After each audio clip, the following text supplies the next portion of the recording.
Hola a todos y a todas, ¿cómo están? Espero que estén muy bien. Esta es otra cápsula del Departamento de Lenguaje y es una cápsula de síntesis, es decir, vamos a resumir todo lo que hemos aprendido este año en la asignatura desde segundo a cuarto básico, porque ya sabemos que primero utiliza otro método distinto para ir aprendiendo a leer, ¿verdad? Entonces, vamos a comenzar y les voy a contar todo lo que hemos aprendido entonces, ¿sí? Desde la primera habilidad hasta lo último que vimos antes del examen. Así que pongan mucha atención para que vayan refrescando la memoria y puedan ir acordándose entonces de qué fue lo que aprendimos durante todo este año. Primero, comenzamos con la habilidad de localizar información. ¿Qué es eso de localizar? Ya todos deberían saber, ¿cierto? Que es encontrar la información que está escrita en el texto según las palabras claves que están en la pregunta. Localizar es solo encontrar, esta información está dentro del texto y tú solo tienes que ir a buscarla. Por eso las profesoras insistimos tanto en que subrayen, en que ocupen lápices de colores para que puedan ir encontrando y marcando dónde está la respuesta a las preguntas que le estamos haciendo. Para esta habilidad nosotros ocupamos una estrategia que tiene los siguientes pasos. Por supuesto que el paso 1 es leer el texto, sino cómo podríamos responder preguntas si no tenemos la información que el texto nos da. El tercero es leer la pregunta y luego leer la información clave que me piden encontrar en ella. La pregunta siempre tiene palabras clave que nos ayudan a saber a dónde ir a buscar la información dentro del texto. Y ese es un paso que nos hemos dado cuenta que nos ha costado hacer, así que hay que poner refuerzo ahí. En el paso 3 tenemos que volver al texto y marcar la información subrayándola. Es decir, en el texto yo marco cuando ya estoy seguro y encontré la información de la respuesta, la subrayo para que quede totalmente asegurada tu respuesta y lo estés haciendo bien. Y finalmente, por supuesto, respondemos la pregunta con la información que encontraste, eliges la alternativa correcta o puedes realizar una respuesta con respuesta completa, ¿cierto?, en las preguntas abiertas. Como segunda habilidad, empezamos a secuenciar cronológicamente la información. ¿Qué es esto? Es ordenar los hechos o la información que está dentro de los textos de manera cronológica. ¿Qué es cronológico? Cronológico tiene que ver con el tiempo, en el orden en el que ocurrieron las cosas desde lo primero hasta lo último. Entonces, como dice aquí, es ordenar lo que se nos dice en el texto según su momento de ocurrencia o aparición en el texto. Y hay preguntas claves que te sirven para hacerlo mientras estás ordenando los hechos, como qué ocurrió primero, qué ocurrió antes, qué ocurrió después o qué ocurrió al final. Y también tenemos pasos para poder hacer esta habilidad, que son los siguientes. Por supuesto, también leer el texto. Luego leemos la pregunta para saber qué cosa tenemos que hacer, si es que tenemos que secuenciar los hechos o quizás nos preguntan por algo que pasó antes y después solamente. Entonces tenemos que saber bien qué hacer. Después volvemos al texto y marcamos la información, ¿cierto?, que tenemos.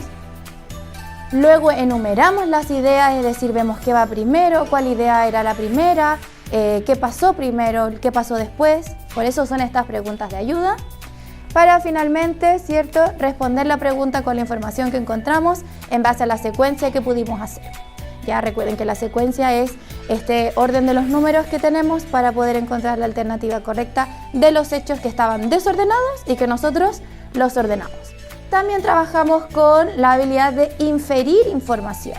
Y aquí, si se fijan, sale ahí un detective, porque cuando inferimos somos igual que unos detectives, buscamos pistas, algún rastro que nos pueda dar alguna luz para la respuesta.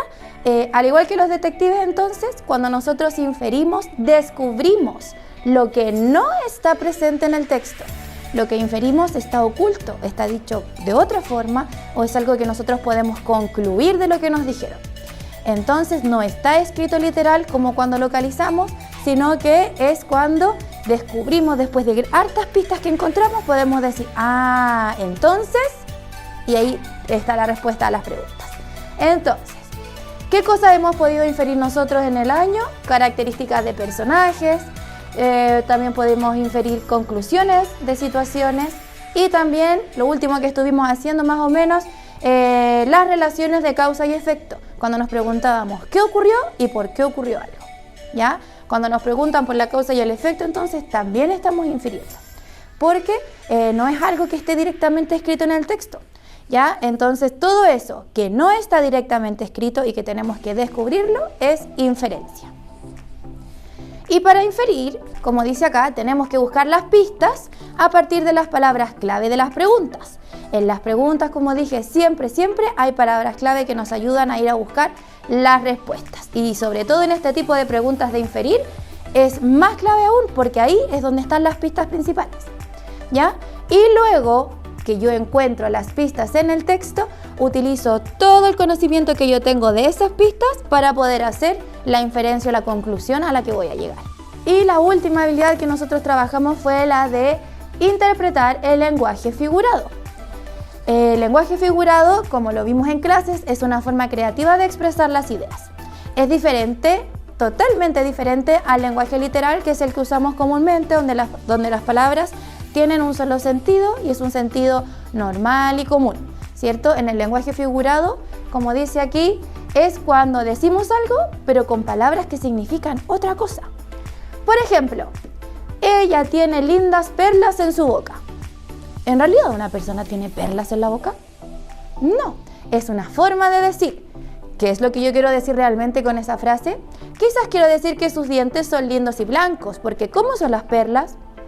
Blancas y lindas, ¿cierto? Entonces yo hago aquí una comparación, una analogía entre estas dos cosas que se parecen y puedo entonces decir en lenguaje figurado que ella tiene lindas perlas en su boca en vez de decir que ella tiene lindos y blancos sus dientes.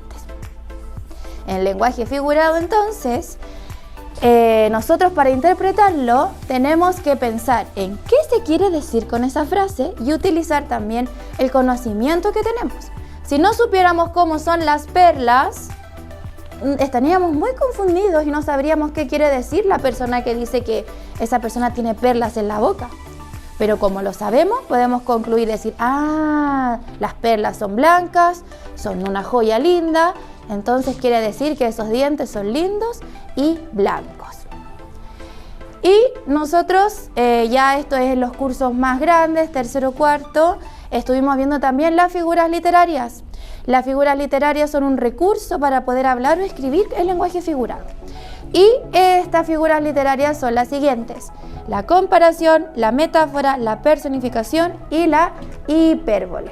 Detalle de esas figuras literarias están en sus cuadernos, en sus guías de trabajo, así que ahí pueden ahondar más. Espero que esta síntesis les sirva para poder después en el segundo semestre comenzar con todo, porque las vamos a seguir revisando, las vamos a seguir practicando para que podamos lograr entonces tener un muy buen desempeño en la clase de lenguaje. Les agradezco su atención. Chao, chao.